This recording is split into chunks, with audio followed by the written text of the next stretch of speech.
অনেক বছর আগের কথা। পাহাড়, বন আর বিস্তৃত সবুজ মাঠে ঘেরা এক ছোট্ট গ্রাম ছিল। নাম তার ছিল সাফানগর। গ্রামের মানুষগুলো ছিল সাধারণ, পরিশ্রমী আর ধর্মভীরু। এই গ্রামেই থাকতো এক রাখাল, নাম ইউনুস।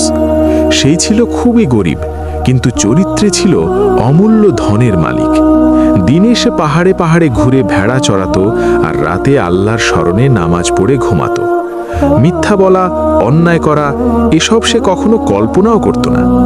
এই গ্রামের কাছেই আরেক মহল্লা ছিল, যেখানে থাকতো এক নারী, নাম জাহারা। তার রূপ ছিল অপূর্ব, কিন্তু তার জীবন ছিল পাপে ভরা। মানুষ তাকে চিনত বদকার মহিলা হিসেবেই। সে নিজেও জানত সমাজ তাকে ঘৃণা করে, কিন্তু তবুও সে নিজের পথ বদমাতে পারেনি।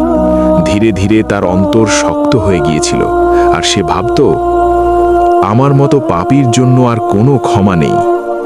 একদিন ভয়াবহ খরা পড়ল। মাঠ শুকিয়ে গেল, কূপের পানি নেমে গেল অনেক নিচে। মানুষ আর পশু সবাই তৃষ্ণায় কাতর। ইউনুস প্রতিদিন ভেড়াগুলো নিয়ে অনেক দূরে যেত পানির খোঁজে। একদিন দুপুরের তপ্ত রোদে সে দেখল একটি ভেড়া দুর্বল হয়ে মাটিতে বসে পড়েছে। তার চোখে ছিল প্রচণ্ড তৃষ্ণা। ইউনুস তখন নিজের মশকে রাখা অল্প পানির দিকে তাকালো।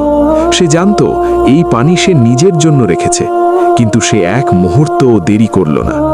নিজের তৃষ্ণা ভুলে সে ভেড়াটিকে পানি খাওয়ালো। তারপর আকাশের দিকে তাকিয়ে বলল, হে আল্লাহ, আমি তো কিছুই নই, এই ছোট্ট কাজটা তুমি কবুল করো। সেদিন একটু দূর থেকে সব কিছু দেখছিল জাহারা। সে পানি খুঁজতে বেরিয়েছিল, কিন্তু কোথাও কিছু পায়নি।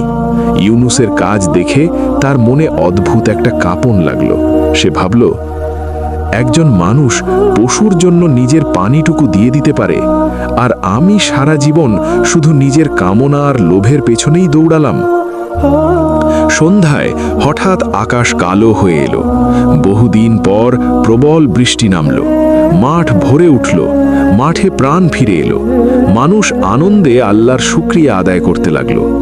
সেই রাতেই জাহারা একা বসে কাঁদল। তার চোখের জল আর বৃষ্টির পানি এক হয়ে গেল। সে প্রথমবারের মতো অন্তর থেকে অনুতপ্ত হলো। সে বলল, হে আমার রব, যদি তুমি এক রাখালের ছোট্ট নেক আমল কবুল করো, তবে আমার তাওবাও তুমি কবুল করো। আজ থেকে আমি আর সেই জাহারা থাকব না। পরদিন সে তার পুরনো জীবন ছেড়ে দিল।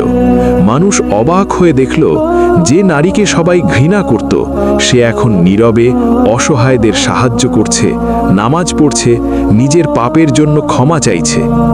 বছর কেটে গেল। ইউনুস আগের মতোই নেক থাকল, আর জাহারা হয়ে উঠল তাওবার এক জীবন্ত দৃষ্টান্ত।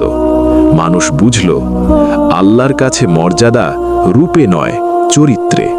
পাপ যত বড়ই হোক, অনুতাপ তার চেয়েও বড় হতে পারে।